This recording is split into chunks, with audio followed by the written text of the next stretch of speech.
Alrighty, welcome back. So let's talk about one of my favorite sections, and that's labels. Label preferences. So you ask, why is this one of my favorites?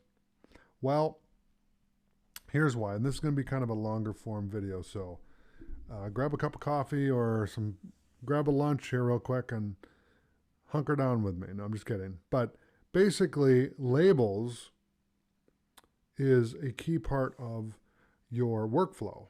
And why do I say that? Well, like I say, the world is surrounded by color, right? Well, After Effects is no different. You'll notice on the left-hand side here, if I move my mouse over here, that there's colors everywhere, right? So you see these little boxes here, and they have different colors. And basically what that equates to is this.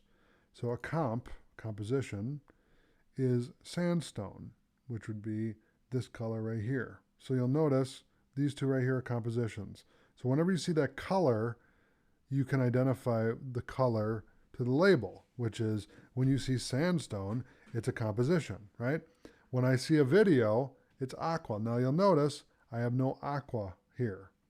There is no aqua, okay? I don't see that really anywhere. Okay, what about audio? That's seafoam, okay, which is kind of a lighter color. It's like a whitish green, right? Kind of a mixture. Closer to white than green, but it's part of green. You know, it's 200 of green, but it's closer to white, okay? Like a cream color. And that is audio. So I don't have any audio files on here, so it doesn't really equate to what I'm talking about. Now, lavender, right? Still image, or just a still of anything, not just an image, but my Photoshop files are lavender, okay?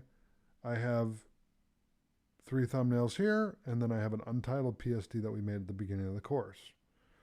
Folder, yellow. So the folders I made here from bringing in layers and a Premiere Pro project, they were created, and you can identify immediately folder, right? Null, which means it's a null object. It's a solid object.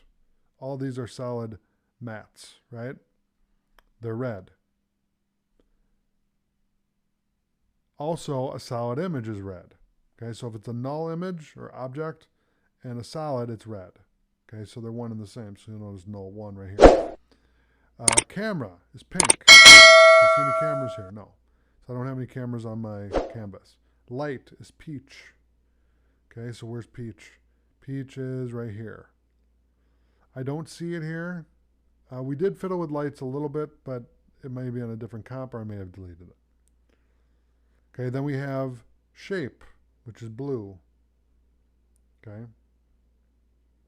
And that looks like this, but hard to say. Adjustment layer, lavender. Okay, I know we made an adjustment layer, but I might have deleted it. Then you have text. Well, I know we have that, and that's red. And you can see that right here. Okay, so all of these, my solid, my text, and my null object, are all red. So that's everything I have on my timeline. Now you'll notice that the layers and how they display on the timeline are red as well. So it's really easy to identify with what I have because we know what the label is. So we have null object, which is red, we have a solid, which is red, and text.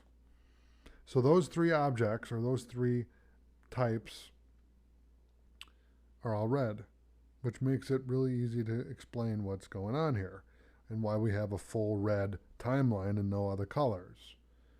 And it's because they all have the label of red. Okay, now, if I got creative and I took text and I made it pink, okay, and I hit OK, now text is pink, solid is red.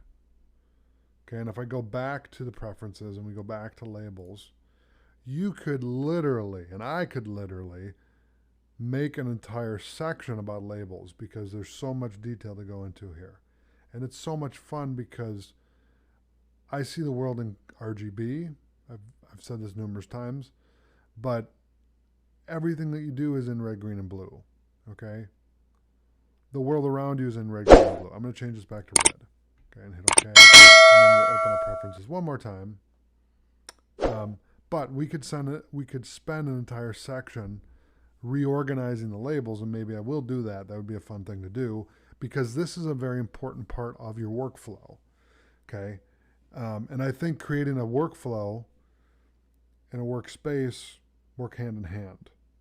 Okay, so I really enjoyed bringing this to you. That's labels. So that's labels preferences. So thanks for watching, and I'll see you in the next video.